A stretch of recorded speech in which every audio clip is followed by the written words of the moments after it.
Welcome, everyone.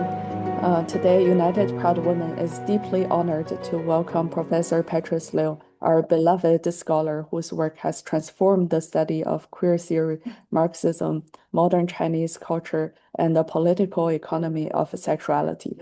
Professor Liu is professor of Chinese and comparative literature and of women's gender and sexuality studies at Boston University, trained in comparative literature across Chinese, German, and Latin traditions. He has built an intellectual practice that moved with unusual fluency across literature, cinema, cultural theory, political economy, and contemporary social movement.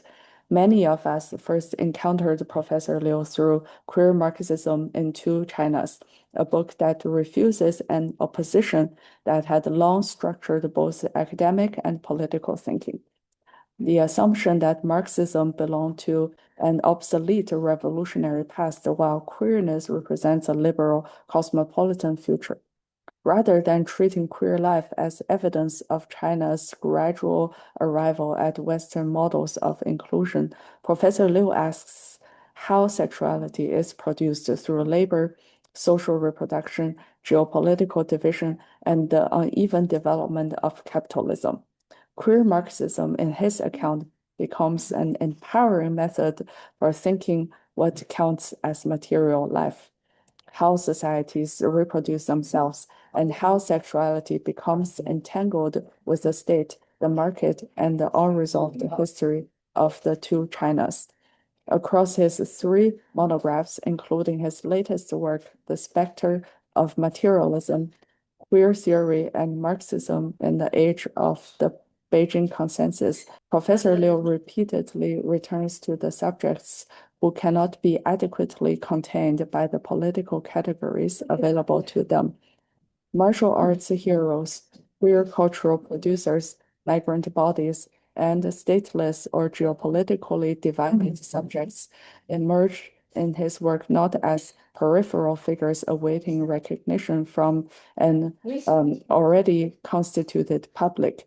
They expose the limits of state citizenship, liberal identity, and even some inherited form of leftist critique. This intellectual intervention bears directly on the questions that animate United Proud Women.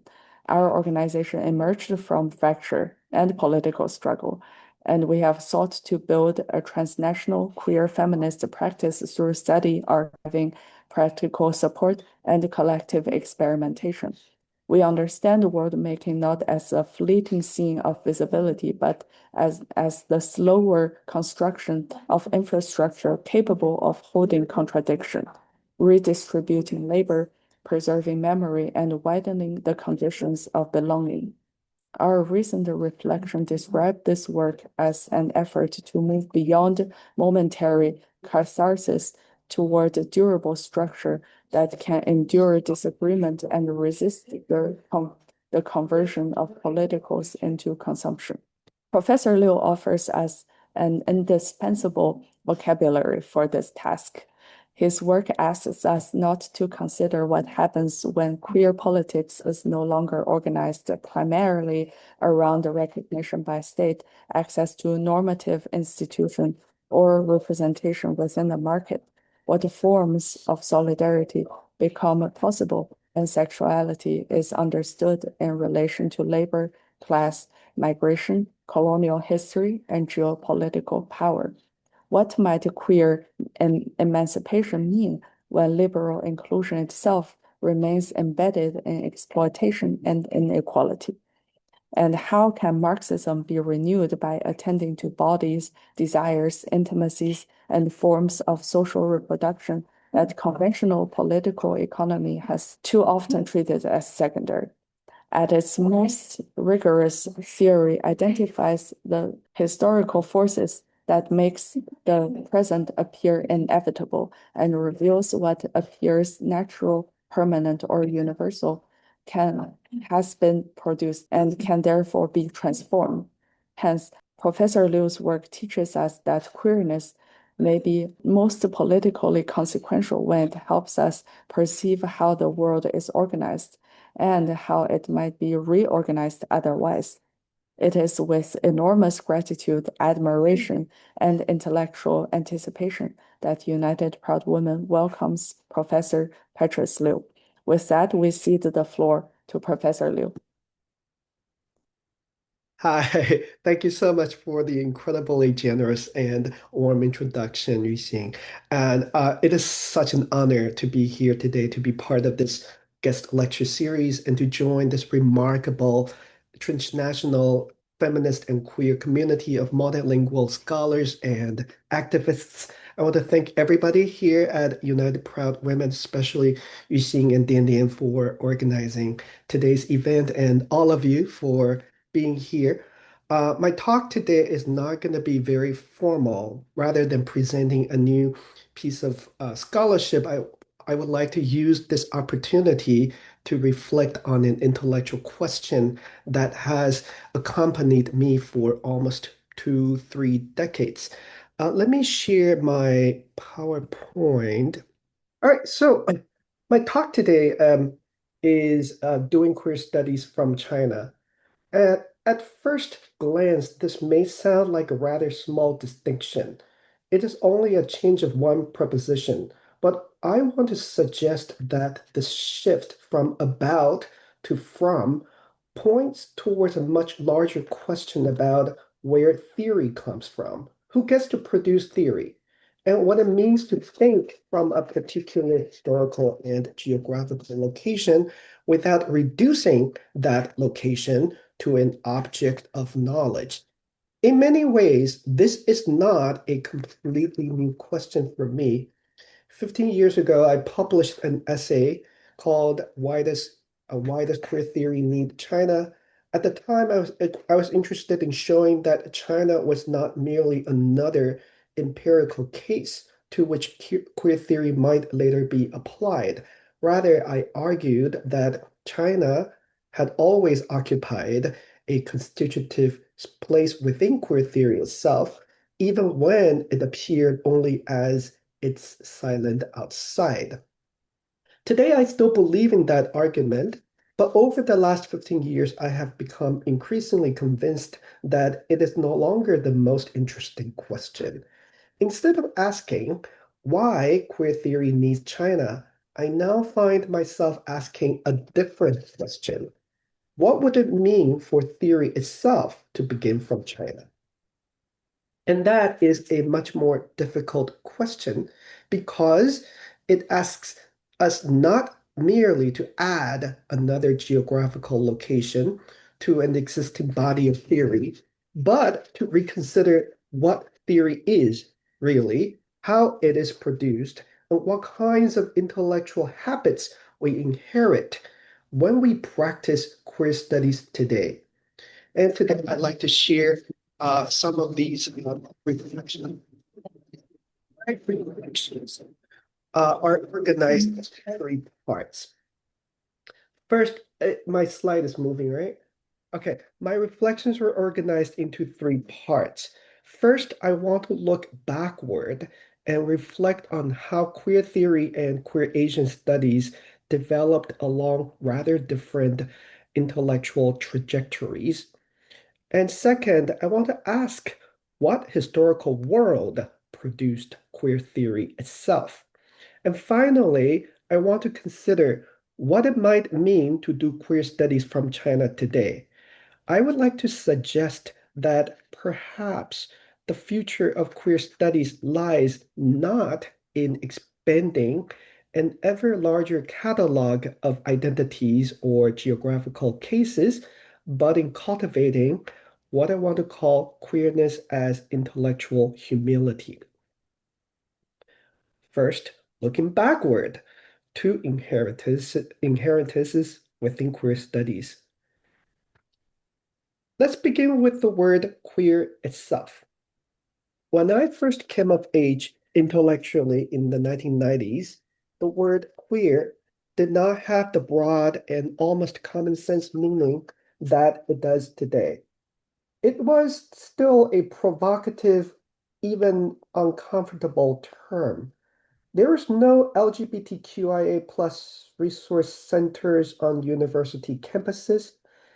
very little public discussion of transgender lives, and certainly nothing resembling today's vocabulary of intersectionality, non-binary identities, or queer of color critique.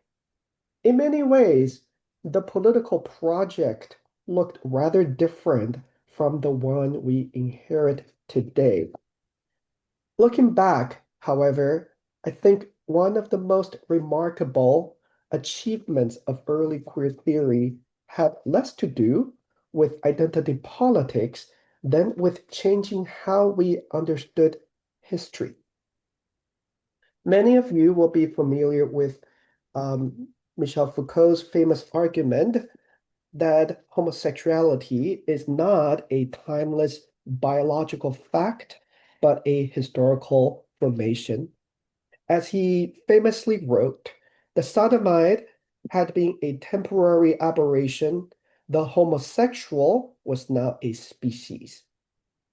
That sentence captured an enormous intellectual shift. It suggested that the homosexual was not simply someone who had always existed under different names, but a new kind of subject produced through the convergence of medicine, psychiatry, law, religion, and other institutions in 19th century Europe. David Hopper made a similar point. Alors, voilà. 嗯， Comment, 请 pardon? 参与的朋友记得 Ah, on gagne. 闭麦。 Ok. Alors, pas participer. We good? Okay. Yeah. David Hopper made a similar point when he argued that ancient Greece certainly had same-sex desire, but it did not have homosexuality in the modern sense. Sexuality, in other words, had a history. Today, these arguments may seem almost self-evident, but at the time, that is back in the 1990s, they were genuinely transformative. They made it possible to challenge the assumption that heterosexuality and homosexuality were natural, universal, and eternal categories. More importantly, they taught an entire generation of scholars to become suspicious of categories that appeared obvious or self-evident. That suspicion, I think, remains queer theory's greatest intellectual legacies. But every theoretical intervention solves one problem while creating another. If homosexuality has a specifically Western history, then what exactly are we supposed to say about the rest of the world? What do we do with China, or India, or Japan, or societies whose histories of intimacy, kinship, and embodiment do not fit comfortably within the genealogy that Foucault describes? Very quickly, the conversation shifted. Instead of asking whether homosexuality was historically constructed, scholars increasingly began asking how sexuality should be understood outside Europe and North America. This gave rise to an extraordinary productive body of scholarship documenting same-sex practices, indigenous identities, and alternative sexual cultures around the world. One might describe this as a kind of search and rescue project, a desire to recover forgotten histories, to preserve local vocabularies, to demonstrate that there has always been many different ways of organizing, intimacy, and desire. That work was and remains immensely valuable. Without it, many histories would simply have disappeared. But looking back now, I think something else was happening simultaneously. While queer theory was becoming increasingly global in its empirical interests, its own intellectual inheritance remained surprisingly local. One thing that has become clear to me over the years is that what we call queer theory and what we now call queer Asian studies inherited two completely different disciplinary practices and traditions. This is not usually how we tell the history of the field. We often describe queer theory in terms of its major thinkers, Foucault, Butler, Sedgwick, or in terms of their political commitments, but we pay less attention to the institutional homes in which these conversations developed. And that institutional home matters because disciplines do not simply teach methods. Disciplines cultivate habits of thinking. Much of early queer theory emerged through and within literary studies, comparative literature, and cultural studies. That meant it inherited a particular way of asking questions.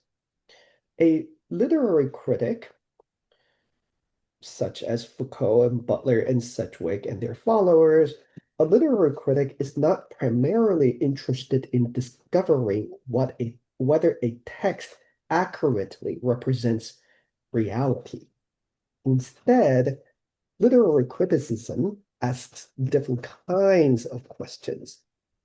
How does a text produce meaning? What assumptions make this narrative possible?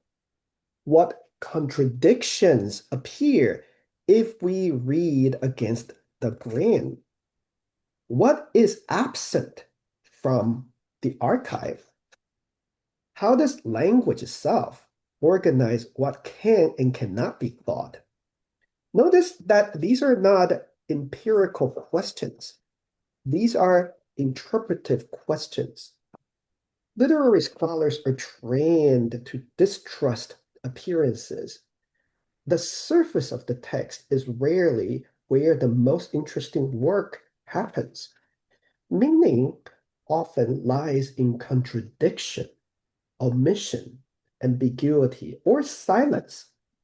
This is why queer theory inherited such a profound suspicion toward stable forms of knowledge. Queer reading was never simply about finding gay characters. It was about learning to read differently. It was about allowing a text to ask questions that exceeded the intentions of its author. Queer Asian studies, however, developed under rather different institutional conditions. Although there are many exceptions, much of the field has been shaped by anthropology, sociology, history, area studies, and cultural geography. Consequently, its dominant questions have often looked very different.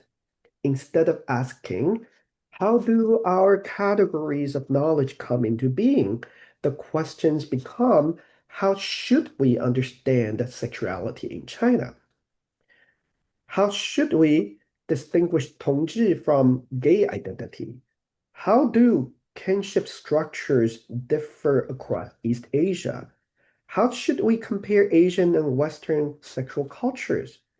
Now, these are all equally important questions, but they orient inquiry differently.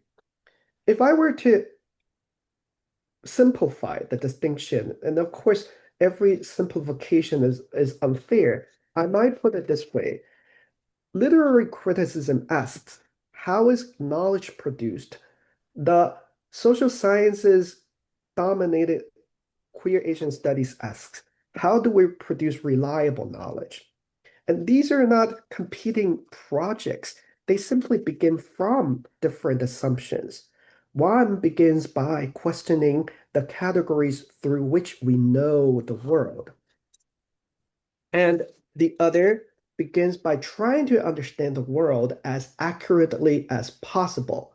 And both are indispensable, but they encourage different intellectual habits. Let me give you a simple example. Imagine that somebody wants to study queer life in Shanghai, and a sociologist might ask, how many people identify as gay or lesbian? How do families respond to coming out? What legal protections exist? How are online communities organized? An anthropologist might ask how everyday practices differ across generations, neighborhoods, or social classes. And those are excellent questions. But a literary critic might ask something rather different. How do we already assume that Shanghai is an object requiring explanation, for example? What makes China appear as a place about which knowledge must be produced, while Europe or North America appear as places from which theory naturally emerges? Notice that the object of inquiry has shifted. China, in the second formulation, is no longer the thing being studied, but rather China begins to reveal something about how theory itself organizes the world. In the first part of my talk today, I revisited an argument that has shaped much of my own earlier work. My concerns were to add China to an archive of queer studies or to argue that China deserved more scholarly attention. Rather, I asked how China had already participated in the historical formation of what we call the modern West. China was not merely another empirical object waiting to be incorporated into queer theory. It occupied a constitutive place within the conceptual world from which queer theory itself emerged. Looking back, however, I now realized now that this argument pointed toward another question, one that I did not fully pursue at the time. And that question is, if sexuality has a history, does queer theory have a history as well? The question is, in many ways, a natural extension of the first. Once we begin historicizing the categories through which sexuality is understood, it becomes difficult to exempt queer theory itself from the same historical scrutiny. If homosexuality is not timeless, why would queer theory be? If sexuality has conditions of possibility, might queer theory also have conditions of possibility? This question became the starting point for my new book, The Specter of Materialism. My purpose was to place an independent history of queer theory within economic one, but nor to argue that material conditions somehow determine ideas. Rather, I wanted to ask a more basic question. Within what historical world did queer theory become thinkable? We usually tell the history of queer theory as the history of ideas. We move from Foucault to Butler, Sedgwick, Halperin, Warner, and others. The protagonists are concepts, arguments, and books. Yet another history was unfolding at exactly the same time. There was the end of the Cold War, the collapse of state socialism, China's post-Tiananmen market reforms, the acceleration of neoliberal globalization, the dramatic reorganization of global production, universities, and knowledge itself. These are usually narrated as different histories. Intellectual historians tell one history, political economists tell another, China specialists tell a third. My suggestion is that they belong to the same historical conjuncture. The point is not that one history explains the other. Rather, they provide the historical conditions within which queer theory emerged, circulated, and acquired remarkable global. Queer theory did not emerge outside history. It emerged within a particular historical world. This perspective also changes how we understand China's significance. China remains important for the reasons I argued in my earlier work. It helps illuminate the historical constitution of the modern West. But China also occupies another position. By the late 20th century, China had become central to the reorganization of global capitalism, and therefore to the very historical conjuncture within which queer theory itself developed. In other words, I'm not abandoning the earlier argument, I'm extending it. The first project historicized sexuality by reconsidering China's place in the making of the modern world. The second asks us to historicize queer theory by situating it within the broader transformations of the late 20th century. This shift prepares the final question I want to ask today. Once we recognize that queer theory itself has a history, how might we rethink where theory comes from? And what would it mean to do queer theory and queer studies not simply about China, but from China? Let me return then to the question with which I began. What does it mean to do queer studies from China rather than about China? Before proposing an answer, however, I think it is worth taking a step back and asking how the question has usually been answered.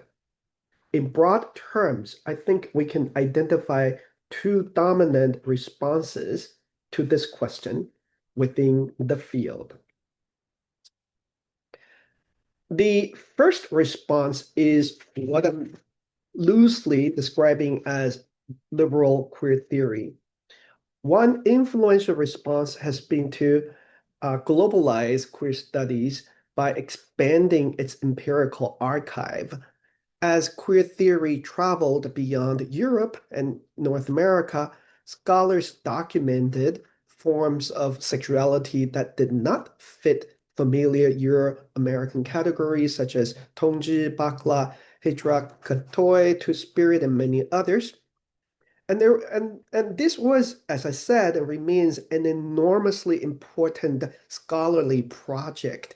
It challenged the assumption that Western experience exhausted the possibilities of sexuality.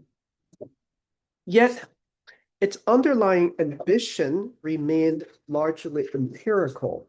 The archive expanded. We accumulated more examples, more identities, more vocabulary, more diversity. China became another case Another example through which existing theory could demonstrate its inclusiveness. Now, there's the second response, which is what I'm describing here as Chinese particularism. Many Chinese scholars responded to the first approach very differently.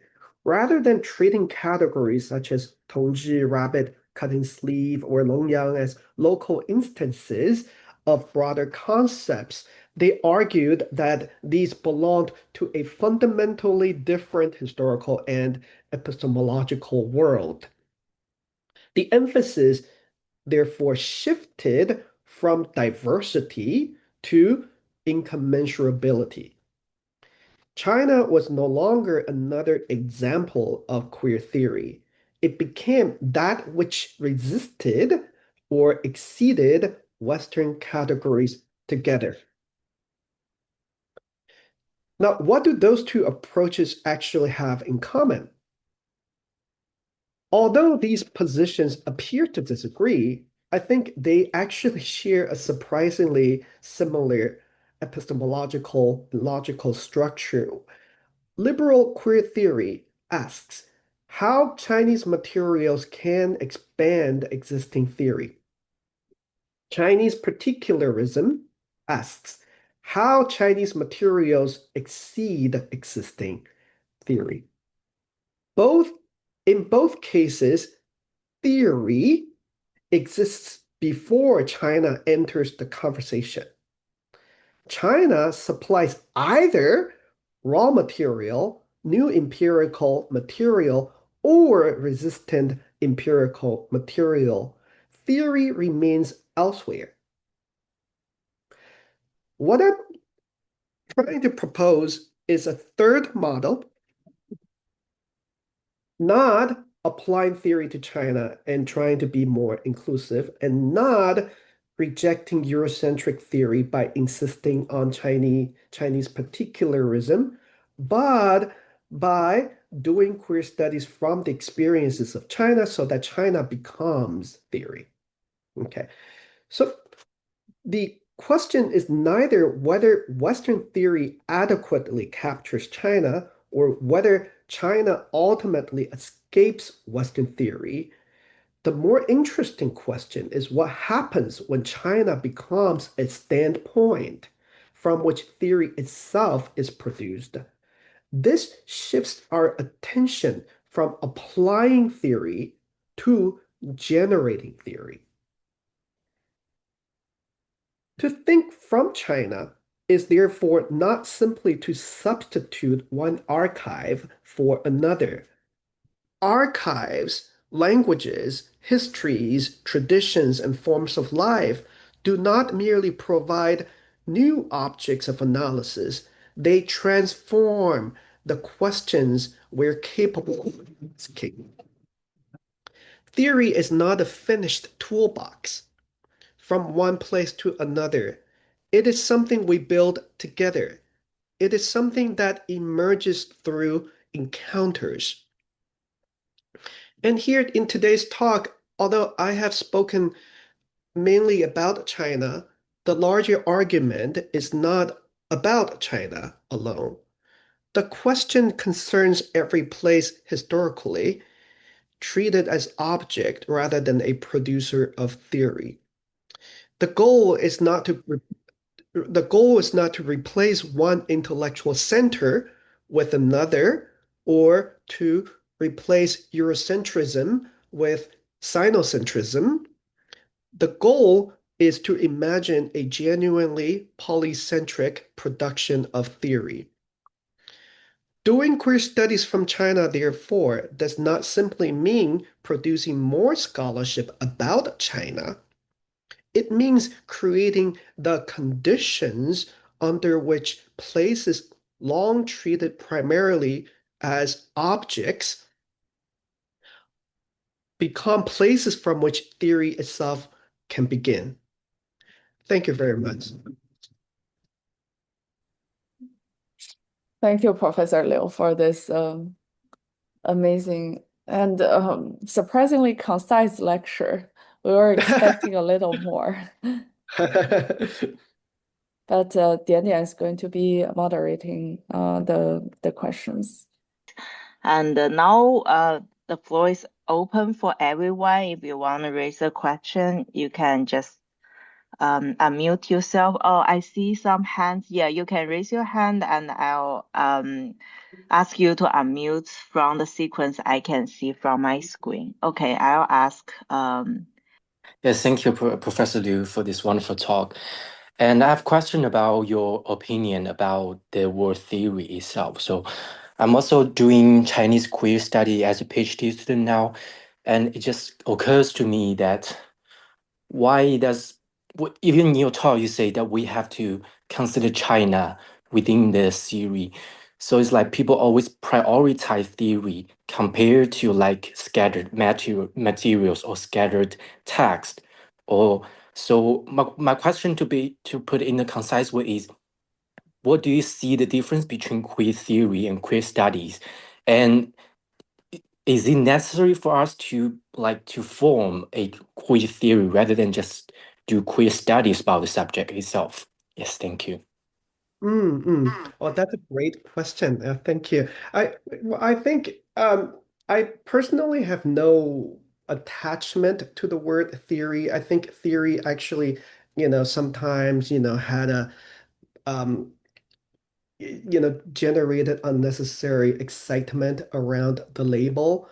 I think, there was a moment, we now call high theory, it, that referred to a specific school of thought, is highly Eurocentric and Francophone actually. And personally, I just think that theory is it just means that we're thinking really. Anyone, who's doing conceptual work, is doing theoretical or theoretically informed and informative work potentially. And I think, the division between queer studies and queer theory is something that we collectively, should try to overcome. Thank you for the question and answers. That's really helpful. The next one is Chen Bao. Hi, Professor Liu. Thank you so much for the talk. I just wrote a paper about the kind of conflation between the Sinophone queer studies and or what we call like queer China studies. So I have three questions. The first one is how you would respond to, like Howard Chang, like those people like in Sinophone queer studies and trying to privilege the epistemology of Taiwan that is so I would say like showing the proximity to the American-centric American-centric queer epistemology. And the other like the other is from that question, like you are proposing a kind of a different approach to theory and asking how China can like become the silo or the kind of energy of the theory. But I'm wondering how you would respond to the kind of conflicts between the epistemologies, like indigenous knowledge in North America and how like the experiences or the theoretical contributions would respond to this kind of epistemologies because we also have indigenous people in Taiwan and any kind of ethnic minority in China as well. So how you would respond to this kind of diversity. And the final one is how so queer theory, I believe at first it's not a project about geopolitics, but it is inherently problematic because of the geopolitics we could not ignore. So how you would like imagine or envision a queer theory without nation state? Yeah, thank you. Wow. Okay. Three excellent and really provocative questions. Let me try to uh, answer them one by one. The first question about the Sinophone, I think there are a lot of scholars working within and sometimes maybe against the boundaries of Sinophone studies. So it wouldn't be fair to generalize all of them into a single position. I don't think people agree, actually. Um, what I would say is that the um, uh, let me just talk about my own work because that is the only thing I have authority to comment on. When I published Queer Marxism in Two Chinas, I think a lot of people what I had intended, was a theoretical intervention, and some people read it, as a political statement. And some people seemed more interested in figuring me out politically, how I vote, whether the book, was an endorsement of Chinese unification or Taiwanese sovereignty. And I think I was trying to be clear in the book that the framework, was historical, not normative. The book was not actually arguing that there ought to be two Chinas, or but rather it is a shorthand for a political dilemma, or what I describe as a cluster of contradictory opinions. So in my more recent book, I try to deploy the same strategy. I say that what I'm calling the Beijing consensus, which is a journalism label, of course, is not actually saying that there is such a policy, that China has actually invented an alternative to the Washington consensus. Rather, it is referring to all of these contradictory and incoherent opinions about whether where China is going, how do we analyze and interpret our own history, and all of those questions, and the fact that that question is attracting so much energy from different interest groups and policymakers. That itself can be, I hope, summarized as, in this case, the Beijing consensus. And I make it very clear that there's no consensus about what the Beijing consensus is about. Right? So going back to the Sinophone question, I think the all of us, share a very share one starting point, which is to critique, which is that we don't want to reproduce imperialism of any kind. We want to resist the conflation between American between knowledge and assumptions generated from the particular experiences of America, and our own positionalities as US-based academics and the rest of the world. That intention is always shared. I think what sometimes people um, end up disagreeing has to do with how we interpret the category of the Sinophone. Where does it begin? Who is included and excluded from the definition? How do we use that category? And I think that that's where sometimes the tension surfaces. Um, the second question is about conflicting epistemologies, and I think that is also a very important um, observation. I think it is easy and maybe too easy and lazy to say that, oh, there is, one world and we all coexist happily. That is never the case, and has never been the case even locally. I think it is important to remember that categories don't work universally, and that the a very simple observation is that a um, a person who is racialized and also queer is not this may not have the same experience and perspective and standpoint and epistemology as somebody who is not racialized. So I think it is important to pay attention to how such categories actually collide and produce their own differences.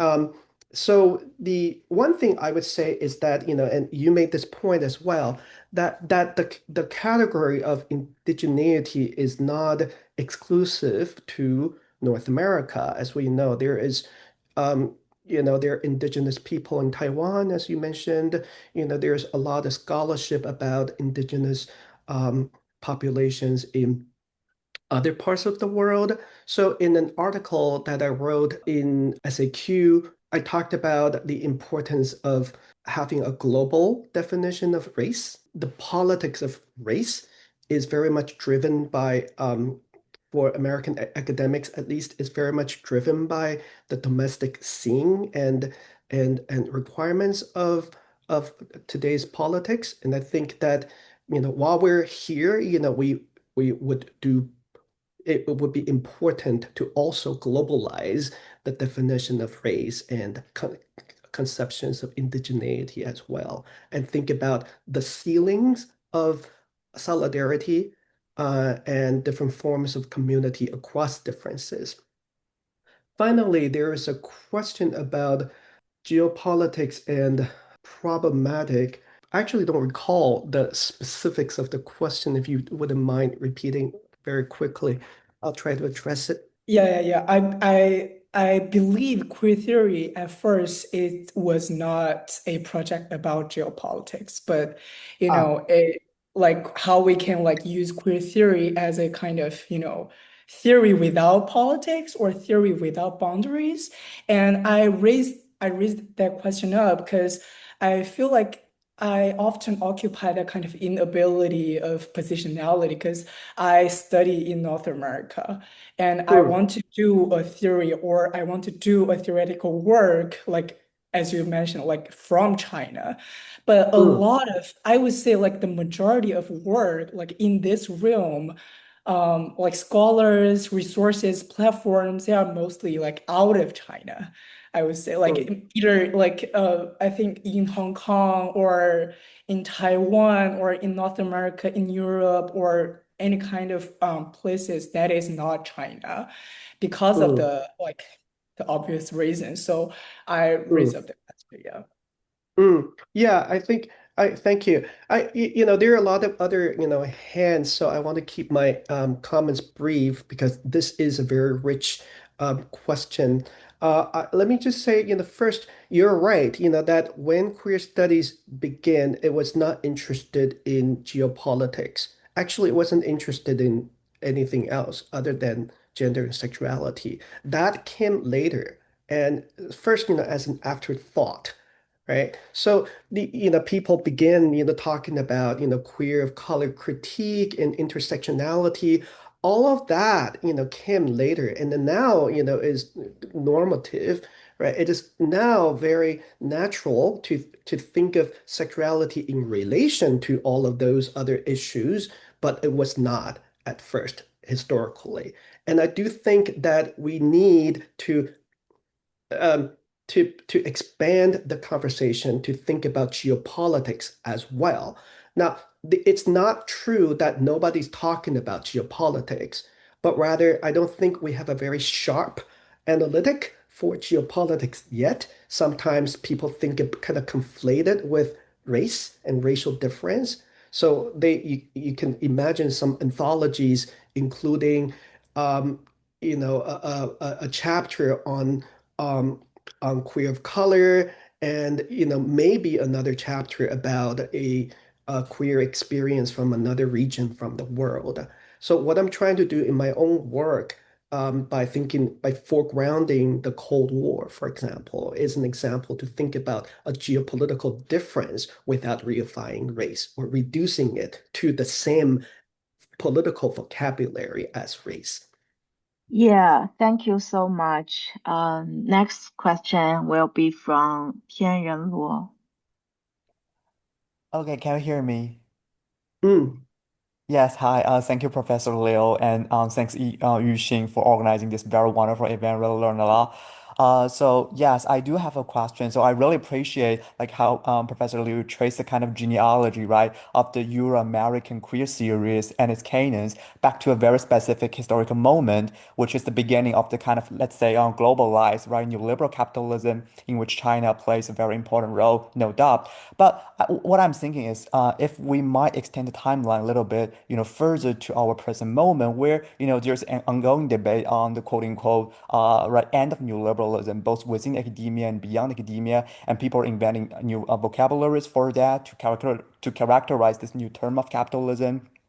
For example, people talk about new fascism, people talk about techno-feudalism, etc., etc. So I'm just kind of wondering. So, and for sure, China is a decisive, let's say, actor or even the center for this ongoing turn in the global capitalism toward the end of neoliberalism. So, my question would be: so, what does this mean for the theorization of queerness in China, rather than taking China as an object for queer studies, as you propose amazingly in your talk? This is my first question, and I have like a second, very brief question regarding the question of race and racial capitalism because I work on racial capitalism and Afro-Asian studies. So I do appreciate you talk about the kind of global idea of race, and I'm definitely thinking about Denise Ferreira de Silva's right, very famous article on the ideas, global ideas of race. So I'm just kind of wondering, would you give a few words on that lineage of thought and that ideas of thinking race as a kind of global racial formation in relation to queer studies and queering or theorizing queerness from a non-Western position. Thank you so much.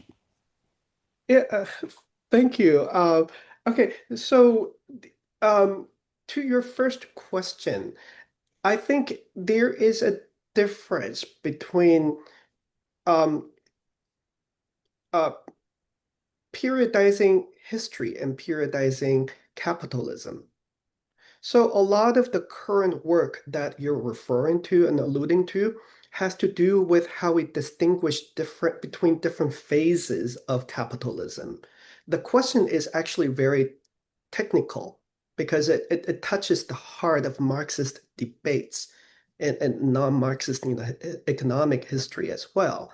But for people who care, uh, the late capitalism, neoliberal capitalism, these are not random kind of adjectival capitalisms we're inventing.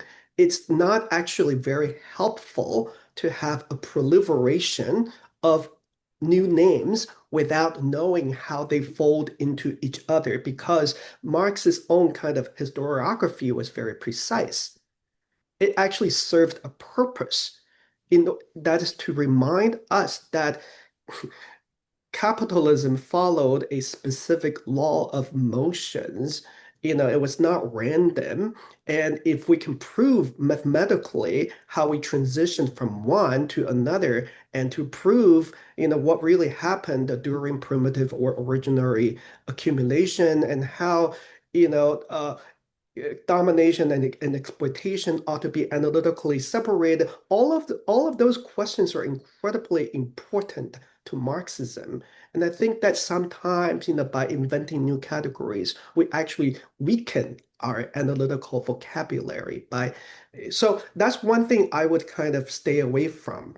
What I did say in my published work is that uh, I am I think there's something genuinely new happening today. And I described it metaphorically as the Beijing Consensus. And I call it the latest mutation of capitalism, unmodified. So there's one continuous capitalism. It's really just entered a new phase. And I didn't actually want to assign a label to that phase. And there are people who want to make finer kind of um, distinctions you know, and you know, and I think every category is potentially very controversial. I don't personally like calling the current world order fascism, for example. Um, I think that also touches on a lot of nerves. I don't know about techno-feudalism because it feels like a step backward in Marxist historiography. So we're back to feudalism, right? What does that mean? That's a very important analytical and not just metaphorical claim. So that's so to be very clear, I think we ought to be able to differentiate different phases of history. I don't think these phases actually correspond necessarily to the evolution of capitalism as a system. So, second question, it has to do with my response to new models of thinking about race and racial theory. I think that is, again, a very broad kind of conversation, and it's not something I can responsibly answer in under 30 seconds.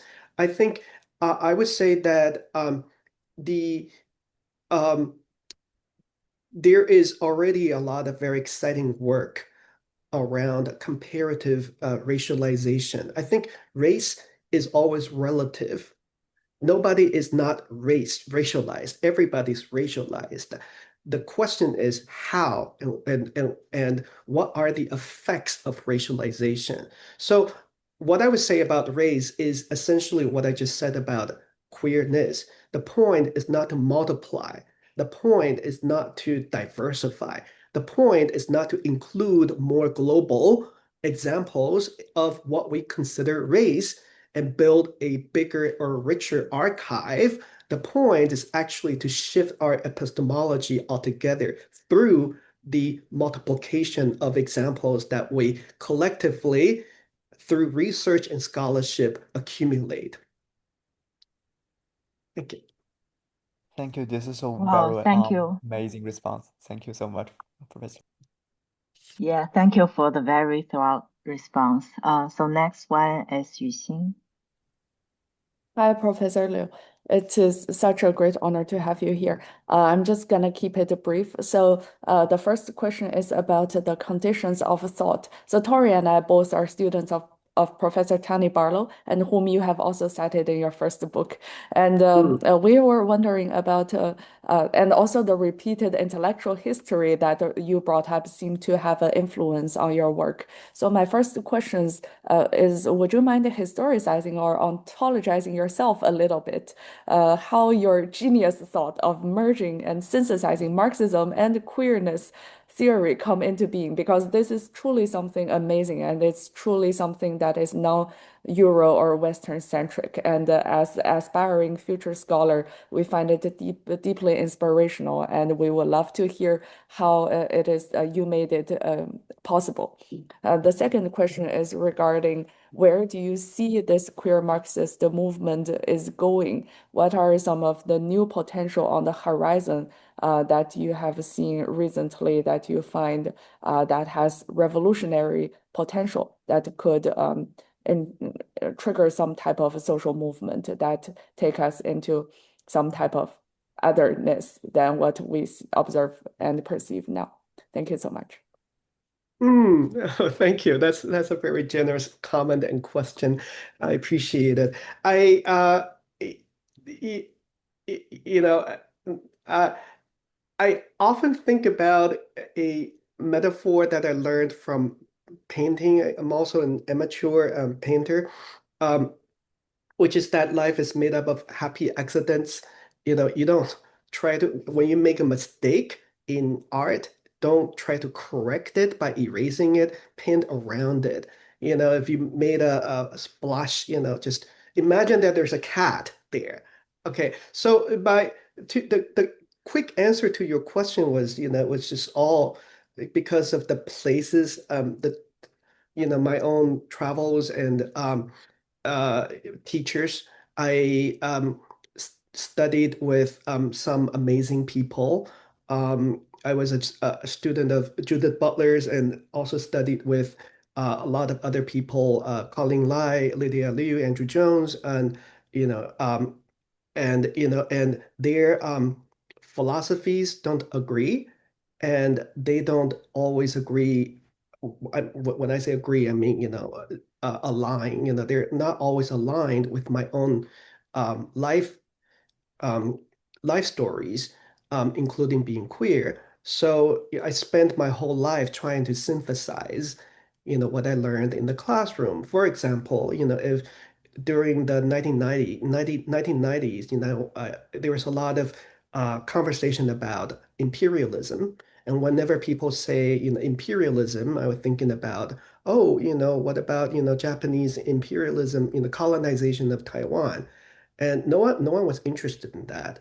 And, when they had a very specific example, of colonialism that they wanted to talk about, when I thought, that should very naturally, address some other examples that I grew up knowing and wanting to know more about. Imperialism, what about, China's own imperial history? Right? So I think the next few decades, were all about me trying to invent my own vocabulary by um, through tools that I had already acquired but didn't yet know how to use. And that's where and how the whole queer Marxism kind of framework happened. Um, so the where I think it is going, I um, I really don't, claim any credit, or authority on the topic. I think I did arrive at the concept independently um, as a very young student. I started writing about it, not knowing that there was already people who were using this kind of language. And I only discovered later on that there were scholars, who were already writing about queer Marxism. And my work wasn't necessarily connected to theirs at the time.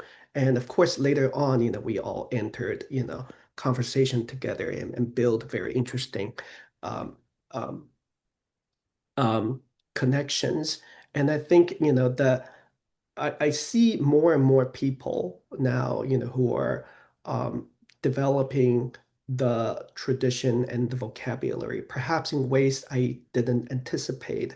In the context of China, uh, I think there are a lot of people who are interested in comparative post-socialist histories.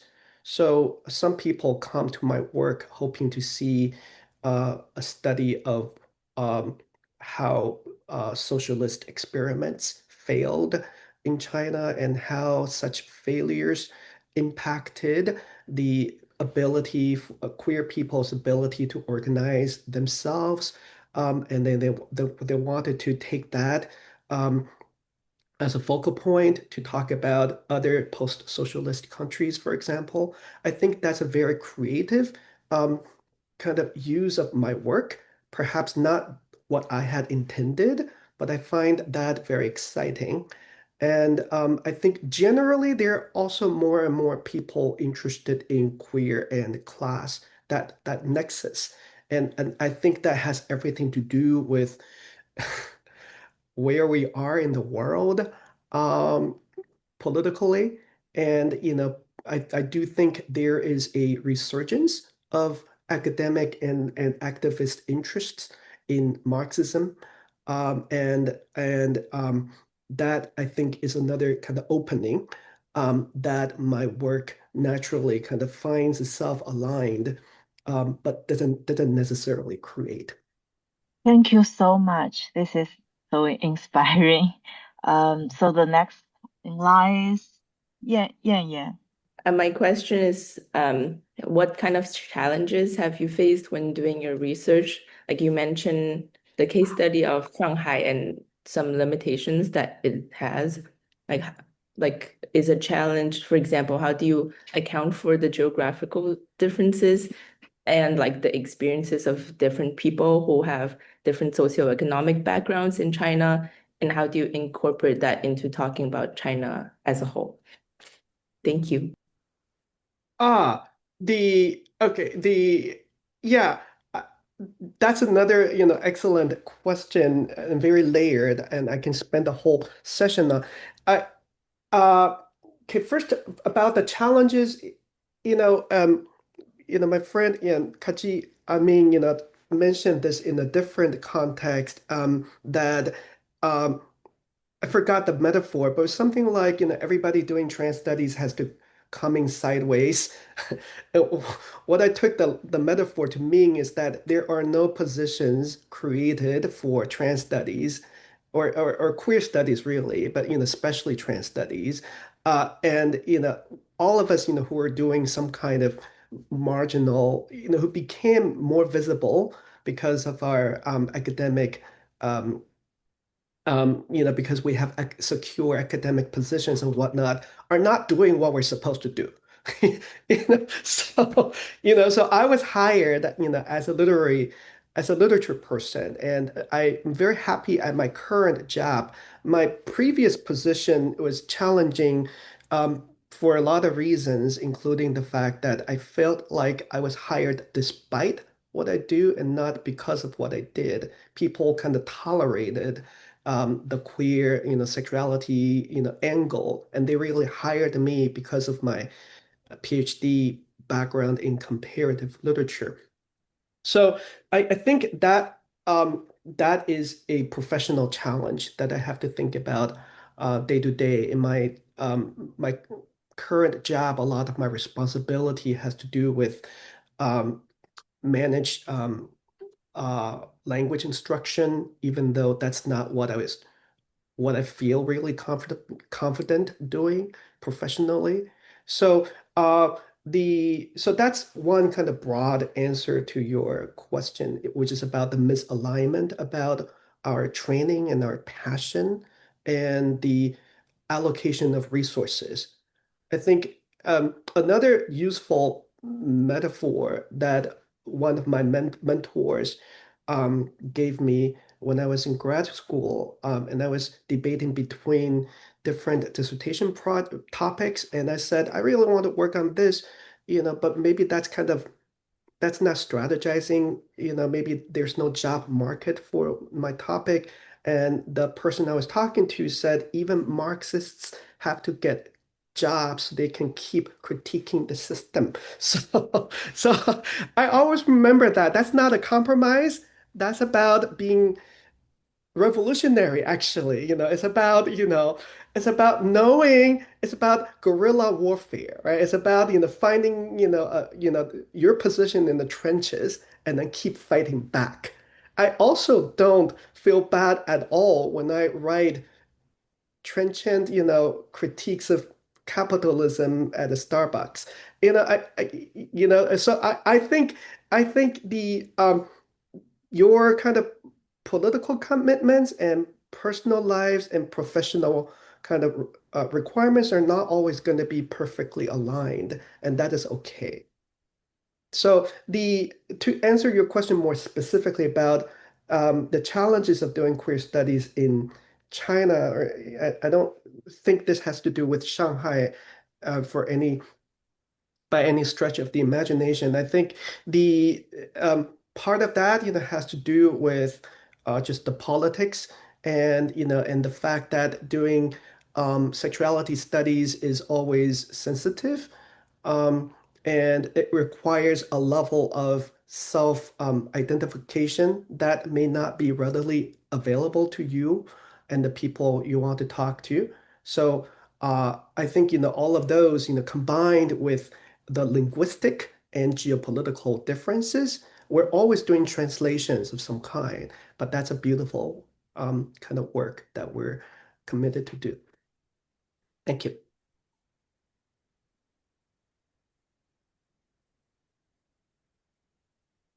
Thank you. It's always so inspiring hearing how you like navigate your own research. I think it definitely will be very helpful for many. We are here in our stage of like starting our own research. So Mm, the next one will be Katrina Wang, and after you, I'll go through some questions in the chat and continue. mm, Hi, Professor Liu. Thank you so much for being here. So my background might be different from those of most others in the chat. I'm here because I'm a mom, and a few years ago I started intensively studying Chinese because that's an important part of my daughter's heritage. I hope her to connect with. And my question is, how would you incorporate Confucianism or an updated interpretation of Confucianism into a Chinese theory of queerness? Because it seems to me on the surface, Confucianism is very normative. It's about accepting your social roles, performing them well for the benefit of society at large. But do you think there's room for queer theory to productively expand Confucianism and vice versa? So, for example, I'm thinking of this principle, 和而不同, as one point where Confucianism and queerness might converge. So, would love to hear your thoughts on that. Thank you. Yeah. Uh, the uh the I think, Confucianism is such a broad cultural system. I don't know if I can actually generalize and tell you what it's about. Just like, I can't really tell you what Christianity is in one sentence. There are so many different denominations and different ways of relating to it and different ways of inhabiting that category. I think um, what is interesting in the context of the conversation we're having is that uh, there's a lot of research being done on familialism and procreative sexuality, and the kind of uh, very noticeable phenomenon, that, obviously, kinship structures are different in China. A lot of people, they um, uh, have same-sex relations and heterosexual marriages. And, these are all things we can study and should study sociologically and empirically. And they produce very valuable data. And sometimes Confucianism provides the proper kind of context or explanatory framework for why such things are the way they are. And that's very useful. I wouldn't do the reverse, which is to say that because, a lot of people, do this sexually, that's what we can derive or infer about Confucianism as a system. I would say that there is a cultural system and it may travel under different names. And there are times when that system explains why people choose to live or are more likely to live or do things a certain way. And we can put a name on it because there's a history to it. And I also think, and I think your comment was actually kind of hinting at this, there just with any kind of cultural system, there are positive and detrimental uses, right? So, Confucianism can obviously be very oppressive. Um, I think, people, you know, um, you're going to find a lot of people who report to you, that they have had a negative experience, with families or society because of something they attribute to Confucianism, but it can also be a living philosophy, a way of life, a source of inspiration and courage, right? Promoting harmony, something you can teach to your daughter, something that goes very naturally with language teaching and could, in fact, be a reason to learn the language and immerse yourself. And I would encourage that. Thank you.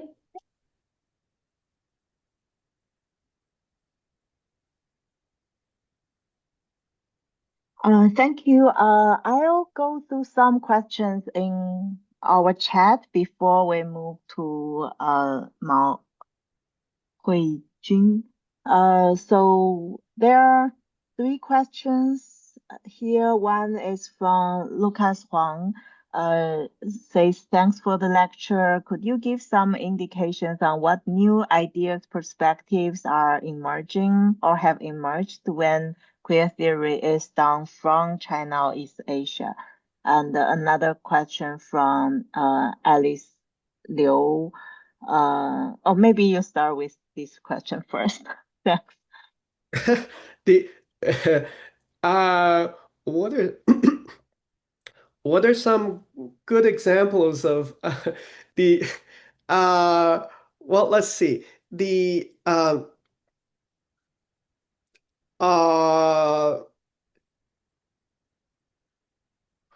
well, I I hesitate to put a qualitative kind of label on one person's work as opposed to another and say, oh, this is good. That one is not, didn't really pass the bar. I th I think the model that I'm advocating is, first of all, an ideal.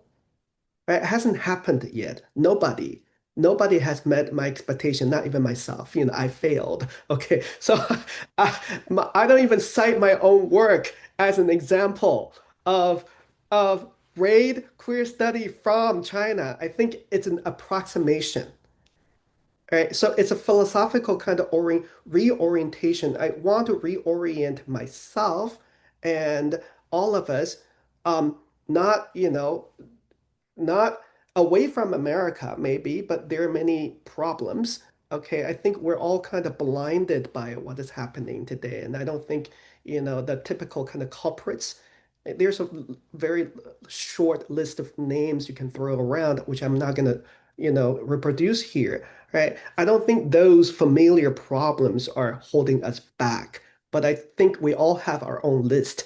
Okay, what I'm saying is I want to redirect our gaze from that, okay, and the conceptual anchorage to something different. And it's about that shift in orientation, and it's not a qualitative kind of label I can put on your work or my work, and it wouldn't do, for me to cite someone's recent scholarship as something I admire, although I do have such a list. All right. So the um, the I think that's the best answer I can give. Yeah. But I think this conversation here in this group, is part of that. I'm so, grateful, to have met all of you and made the connection. I think, the kind of transnational and translingual solidarity, that I see, here in this room, online, virtually, and also in person in Seattle. That was so powerful to me. It means more than reading anything abstract. Oh, thank you so much for saying that, Patrice. So the other two questions in the chat are, I feel a little bit related, so I'll say them together. One's from Alice Liu, shared that she said, during my sexuality critical studies class, I found myself becoming traumatized by repeatedly engaging with the history of stigma, criminalization, and violence against queer people. I understand why those histories matter, but they were not my own lived experience. They became something I inherited through scholarship. You sharing about doing queer studies from China versus about China kind of resonate with my experience in these classes. So how might we study queerness without reproducing um, this trauma as the primary way of knowing queer life? Mm, And yeah. mm. And another question is from June, saying, thank you, Professor Liu, for your illuminating sharing about doing queer studies from China beyond merely studying China as a specific case. It reminds me of another ongoing project of treating queer Asia as methods, which also querying the knowledge production. I wonder how you view the differences between queer theories and queer methods from China or Asia. Yeah, thank you for both questions. The first one, let me uh I actually saw another comment about asking questions in Chinese. Feel free to because I I was about to share a quote. Uh, there's an author I like. I hope I'm not misattributing, but I think it was 张晓峰, who said, 没有经历过痛苦的人生是没有沾过墨的笔. So a life without pain is a brush without ink. And that's what I think about trauma. So trauma can be disabling and paralyzing, but it can also be enabling. I actually think life, this sounds horrible, but I think life without any kind of impact is kind of boring, right? So you have to think about your sexuality or any kind of experience as a resource, not something that holds you back. Okay, something that it doesn't define you, but it is a pool of experiences you can draw from. And when you're weak, think about how you overcame those obstacles and turn them into words. Turn them, find your own um, process. Not everybody has to be a writer, but some people write beautifully. Some people paint, some people communicate better, some people volunteer, some people make better friends, some people care for others better because of their own experiences.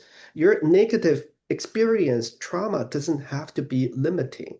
It can actually be a source of strength. Right. The second question is about Asia as method. I think largely so speaking of mentors and accidents, I also have uh, a lot of investment in working with um, inter-Asia culture studies um, and Chen Guangxing, and I also wrote um, an essay on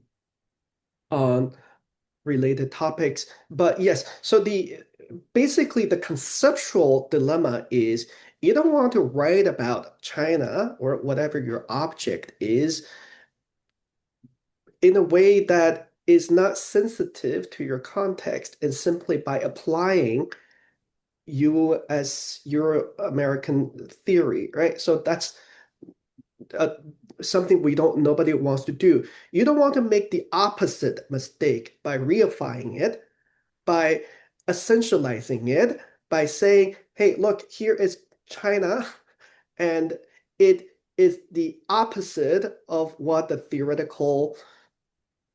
theory says. And by studying China, I have disproven the theory, and arrived at the kind of negative limit of theory. So the idea of China as method or Asia as method is finding a way to remember the historical context without essentializing it. Right? So in my work, for example, I talk about the Cold War as a pivotal kind of point. I think it is fair to say that the Cold War, from the perspective of Asia is very different from what we see or we're allowed to experience in America. In America, we actually don't see it that way. We think it's over for first of all, and then we think about the players and the consequences. The entire narrative is different. Okay, so if you're in Asia, because of the many different arguments that I make in my two books, which I'm not going to repeat here, there is a whole catalog of differences that are visceral to you, inescapable. And you cannot deny such differences, but such differences don't actually constitute any kind of cultural essence.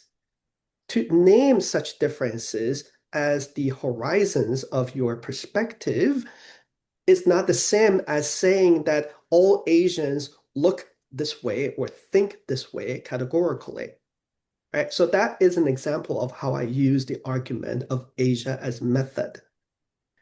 Thank you so much for the answers. So the next one raise their hands are Mao Huijun. I don't know if I pronounce your name correctly. No, that's pretty correct. Thank you. Thank you so much, Professor Liu, for the amazing talk. I really like this new framing. I think it's truly enlightening.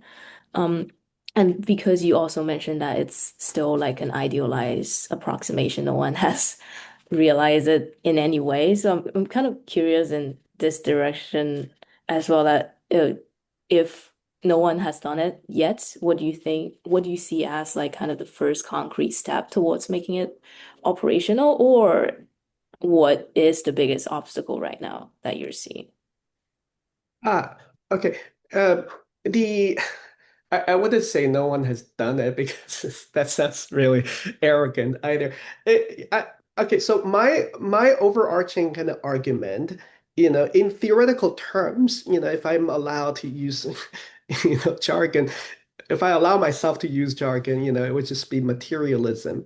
By materialism, I don't mean, I'm not talking about shopping. I'm talking about how the possibilities of thought are determined by the material conditions of actual inequalities in power distribution, right? So in other words, I find it very disappointing that a lot of our current policies focus on language policing and correcting stereotypes, for example. I think I think we need to think about the actual asymmetry of power and the ways in which the inequalities and material conditions between different communities, including nation states, are regulated and reproduced over time. So I think that to produce better thought, and academic work is just an example of thought, right?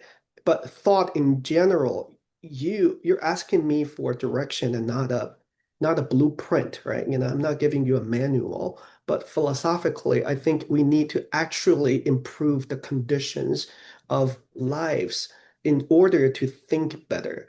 So in order for queer Marxism or more radical queer or whatever that you want to see more of, you need to create the conditions for people to feel, not just feel seen and visible, but be authorized to speak and to act in a way that matters. So there are a lot of things we can talk about concretely. I think, you know, if I need a shorthand, it would just be, dismantling capitalism. That's the highest kind of horizon. But there are different levels of abstraction, right? Because you can only tackle one local problem at a time. So we're not always talking about overcoming capitalism as such. So on a more local level of abstraction, you can talk about, challenging, the consequences of imperialism. You can talk about, opening up, immigration. You can talk about prison, reform. You know, you can talk about, increasing, support for gender non-conforming individuals. You can be as local as you want. And I think all of them, belong to, in a very complex and intricate way, to the larger system that is reproducing itself. Thank you. The next one is Xiafan Mei. Thank you so much for this very engaging talk. I'm learning a lot. I also have two questions. One is I've been thinking a lot when you said, kind of like doing queer theory from China. But I was also wondering at the same time, does that already presuppose a type of particularism that the theory from China is or will be different from theory from the West? And the second question I have, I guess, is more practical and relate to my personal struggles, is how to reconcile the disciplinary differences. As you mentioned in the lecture, queer theories often emerge from literary studies, and social scientists may ask a different set of questions that are often, in my view at least, very positivist. So, what does it mean for us who are social scientists who are willingly or unwillingly constrained in the institutional boundaries, but still want to do good theory work from empirical observations? Thank you so much. Yeah, thank you so much for your question. I think the answer to both of your excellent questions, the two questions are really entwined, right? So I think, first of all, to do queer studies or any kind of studies from China presupposes difference. That is true. I actually like that. I don't want myself or you or anyone, to say, I'm doing X studies, from China and end up saying exactly the same thing. What is the point? Right? Now, the the the difference I'm trying to describe from the model and what I'm describing as the pitfall of the dominant approach is that that the theory itself has to be revised and augmented by the empirical study, right? So if you were to take the category of sexuality or homosexuality, let's say, as defined by the modern West, okay, and then look for examples and counterexamples in India, in China, in South America, wherever, and then find and then construct a chart of the extent to which they match and then or don't. That is not looking for differences. That is looking for differences, but not from the perspective of the location.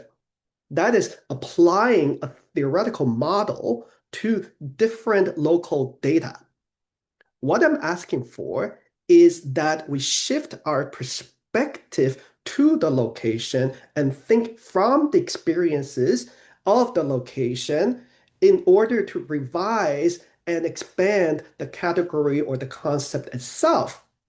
Okay, there is a difference, right? It doesn't mean we're going to say no difference is allowed. Difference is welcome. Difference is actually desired. But that's a very different mental model, right? And I think this actually answers your second question as well. I don't want to exaggerate the differences between literary and social sciences here. I use that on my slide for reasons of lucidity and economy. But I'm not saying, oh, literature, literary studies good, social science is bad. What I'm saying is that social sciences are doing very important work. But I think my key point is one, that there is a divergence between the way queer Asian studies has um, come into being institutionally. And sometimes we forget that that particular institutional history and end up doing a kind of unfair comparison between the actual state of queer Asian studies and the kind of queer theory as that we inherited from Judith Butler and Eve Sedgwick, forgetting that that theory actually came out of an entirely different conversation. That's actually really my point. I'm not saying one model is better than the other. And B, I think that they both have a lot to learn from each other. So I think as we do more and better empirical studies, we can also think about how we reform and reconstitute our categories and not just, statically applying the same category to different examples we can collect through field work and so on and so forth. Okay. Hi there. Thank you so much for this talk. Um this is so fun to listen to. I loved seeing everyone's questions. I'm so excited to listen to this recording again. And I was giggling at what you said about like, yeah, being a revolutionary is finding your position in the trenches and finding ways to continue to fight back because I've been yeah, thinking about something that Grace Lee Boggs said about in the context of I think organizing in the US, like being an adventurist and like doing these one-off kind of actions versus being a careerist and being overly invested in like maybe maintaining a certain position. And I liked what you said as this reminder of being committed to work regardless of how aligned your position in a moment might be, and considering the position you have as something that allows you to continue to do the work you're committed to. Yeah, and then the thing I wanted to ask about was, and this is something I love to ask people because I'm not formally like in academia, but have so many friends in grad school. I'm really curious about in your imagining what kinds of structures allow for this. I think you said it was like a polycentric theorizing, or like yeah, just like something I wonder a lot about is like what are the structures that would allow for the emergence of, yeah, many theories from many places, and for those theories to remain necessarily local but still able to reach one another while remaining local. So it's like a loose like infrastructure question. And Mm, yeah. mm, yeah. Uh, Thank you. That's a big question. I would start with um, fostering transnational connections, like the kind of work, you're all doing here. I think that there is at least a discourse of multiculturalism in the US, if not a reality. But people, or diversity at least, right? But people don't think about um, when people talk about diversity and create, offices and positions and opportunities, and or proactively, combat the consequences of institutional racism, they're thinking in domestic terms.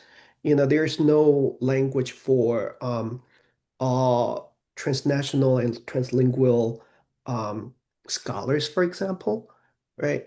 The fact that you're thinking in different languages or across locations is not valued in the same um, institutional terms as being colored differently, for example, right? So to create a vocabulary for activism and institutional change around that would be one kind of infrastructure I would like to see more.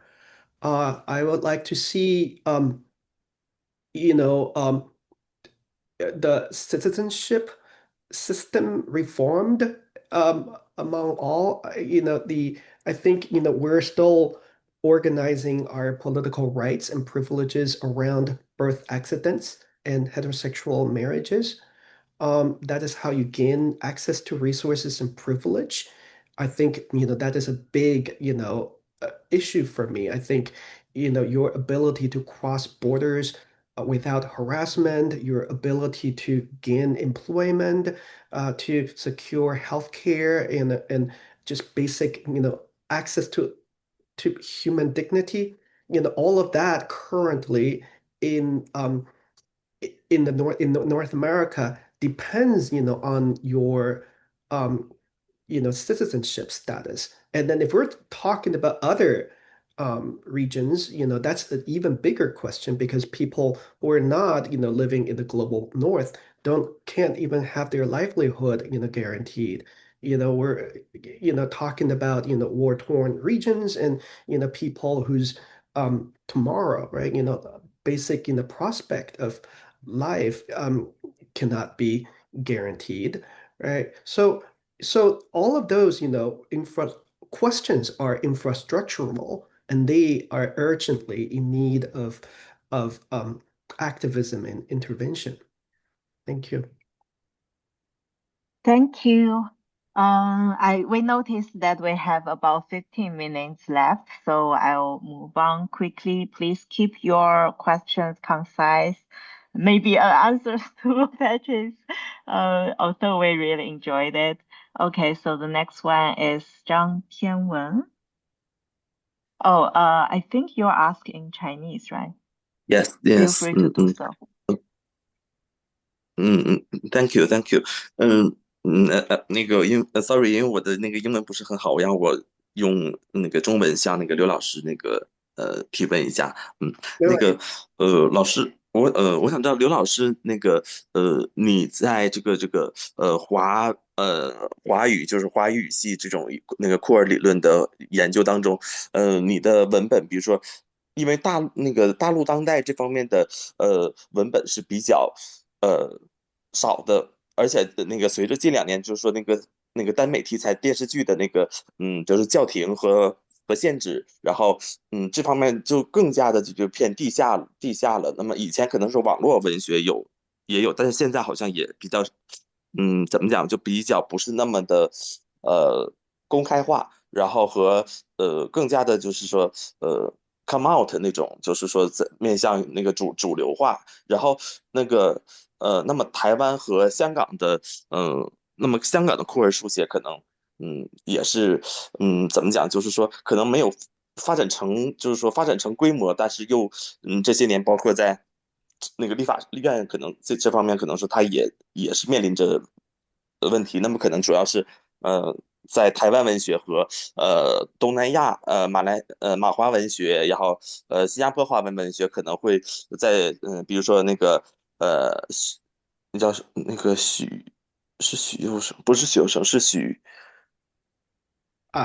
那个就是马华文学，对对对，有那种，然后那个书写，对，然后那么在那个像我了解的像欧洲像那个包宏伟老师他好像是文本，他是偏于就是说艺术是吧？好像是我查的那个资料，就是我是那个那个就是文字上就网上查的资料，包括那个北美还有那个江学豪台湾出来的那个台湾的那个他好像是历史学这样的，然后澳大利亚比如说有那个韩一威好像这些年与台湾文学交流比较多，然后大陆的话，我跟那个南京大学不好的意思，刘俊老师，那个可不可以我马上可不可以快一点？马上进讲，马上那个整对对，南京大学那个刘俊老师研究台湾文学，我跟你交流说，比如说库尔文学，比如说在国内，比如说就继续，好像比如说这个学术的那个支持啊，好像就不太，就是中国大陆这方好像不太 OK。请问一下，就是说，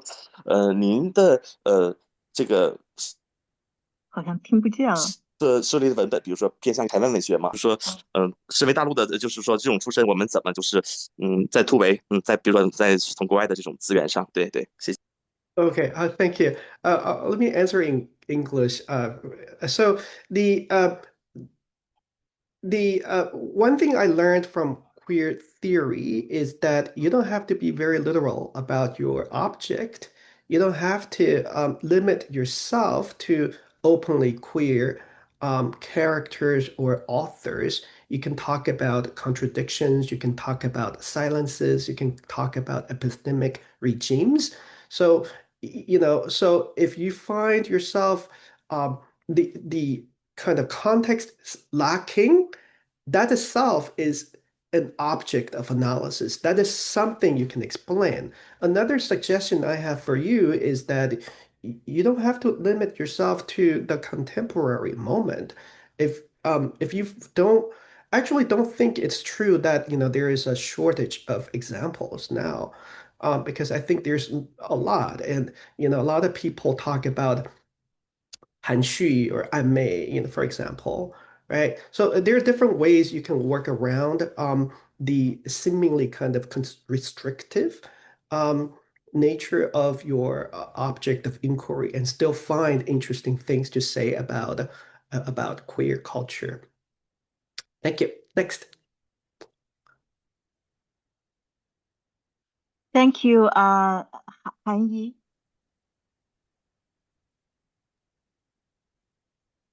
Hello. So now I do have the question regarding the let me try to ask the question.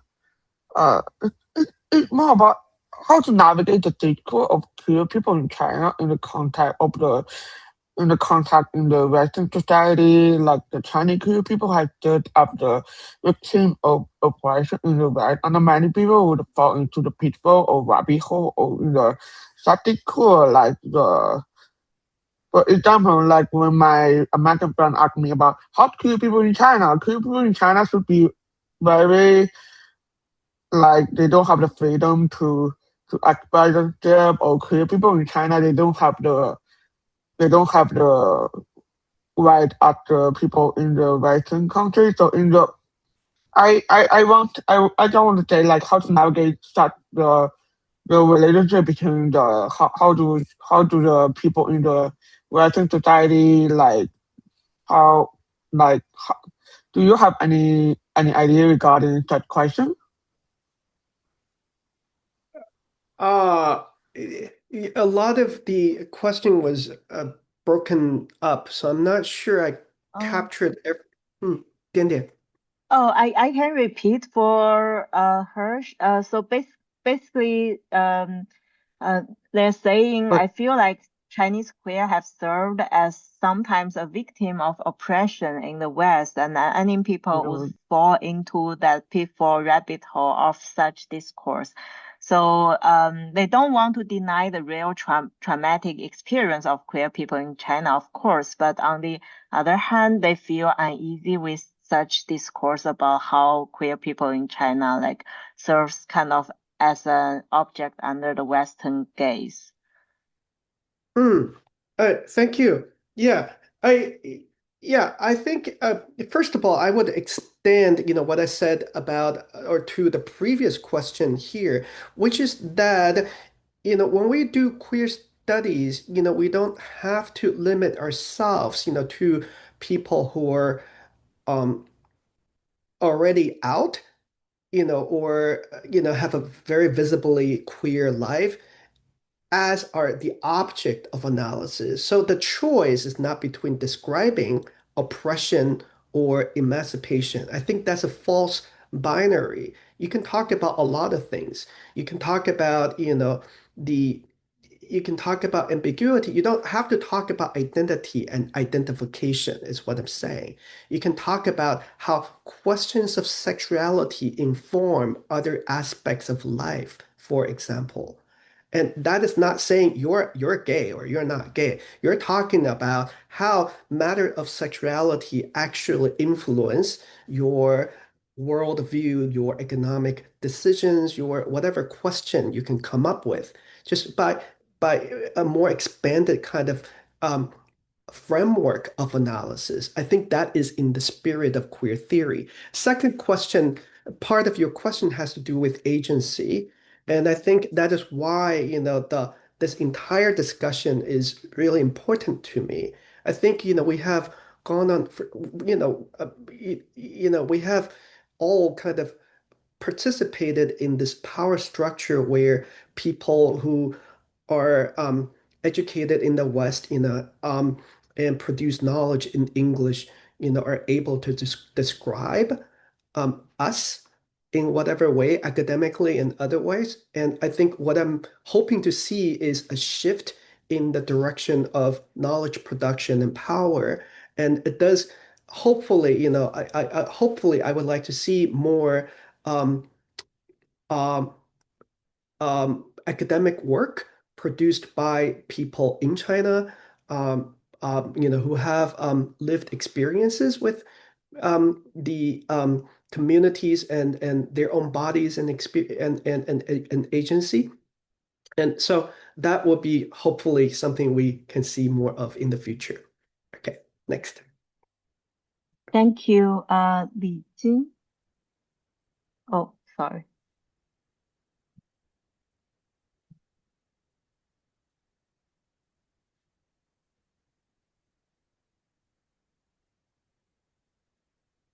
Hmm?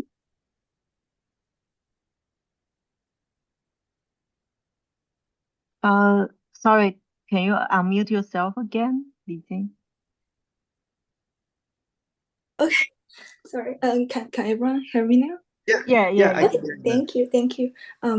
Yeah, I really appreciate the great talk. One thing I really appreciate is the emphasis on the Chinese queer study should develop our own methodologies in our own cultural context. I completely agree with that. I'm wondering how you might think about dialogue among different non-Western queer traditions, or queer people of color. Like, how can Chinese queer studies learn from and think alongside other queer scholarship from racialized or post-colonial contexts without flattering each other's specific history or being absorbed into a project of diversity management that you discussed in your book, which is very inspiring. And especially when we consider capitalism as a global and a transnational phenomenon, like alongside many non-Western population, we are facing different, sometimes also similar challenges from in this globalism kind of context. Yeah, that's my question. Thank you. Thank you. Thank you. I would put it this way. Capitalism is a universal and global system that affects everybody differently. That is the tricky part. Nobody is outside of capitalism. Nobody is exempt. Nobody can escape capitalism. And yet its concrete effects are always local and different. So the political and analytical kind of job, facing us, activists and academics is how to describe, the local differences without losing sight of the totality of how things are actually related analytically without, reducing our kind of local struggles to our own identities and issues, right? So the earlier there's a question about infrastructure, and I think we need to build more south conversations and networks. The example I mentioned earlier about inter-Asia culture studies was an example, not the end point, but it is an example of a movement that is trying to build conversations across different countries, regions in the global south. I have served on another journal called Critical Times, and it is that journal is about um, uh, cultivating theoretical conversations across different global south locations and art and hemispheric experiences without bypassing the global north. So I think these are local examples, but entirely possible. Thank you. Thank you. Thank you so much. Thank you. We have one last question from our chat, saying, it's from Lai, saying, I remember a quote from your book, a materialist analysis starts with the agency of the oppressed, and found it really inspiring and resonate with the queer politics. Why do you think then is Marxism often interpreted as structurally deterministic in different ways? And also, how do you view the popular argument that collectivism, frequently associated with anti-capitalist politics, may be in tension with queerness, given that queer experience begins with a realization of individual differences? Yeah. One thing we learned from activism, social history in the past few decades is that there is oftentimes a difference between your subjective perception of oppression and the structural connections between different levels of oppression. So you may or may not experience racism or sexism. That doesn't mean racism or sexism doesn't exist in the room. So that is why, we developed a political vocabulary for unconscious biases and, structural and institutional racism to account for such effects and also to make room for better policies that are not intention driven. So it matters, what you think you're doing for sure, but that is not the beginning or end point of the analysis. So I think that is the right step, right? To move away from individual perceptions to social structures. Now, Capitalism, I didn't say all determining though. I think I think that's where people get into trouble, because people want to talk about capitalism, but they use a causality model at, to the point that everything is attributed to capitalism as the kind of invisible, absent cause for everything we experience. That is not, at least, not what I believe. I think capitalism is the entire structure or totality of the social. It is the very connectivity between different levels of experiences that are epistemologically possible and accessible. It doesn't mean that capitalism predetermines everything in a mechanistic way. Thank you. Thank you so much. We've reached our time limit, so we'll end our session. But I see there are still 2 questions. I think you will welcome emails, right, Patrice, if they want to email Yes, you your question. yes, Yeah, I see Chu sure. and Kogo Fu. Yeah, thank you so much. I know you haven't been able to ask your question, but feel free to email Petrus Liu, and I think he'll be happy to answer your questions there. Yes, Um, absolutely. Yeah. Thank Yes, you very thank much. you so much. It's been Yeah. such a pleasure to enjoy time with you again here. And thank you everyone for joining us. I know it's very late in China. It's already 2 a.m. So thank you all of you to stay with us for this precious session. We'll see you next time, and all of our lectures will be recorded and uploaded to our YouTube channel, and you can find our past lectures there too. So I'll end here, and thank you so much. Bye.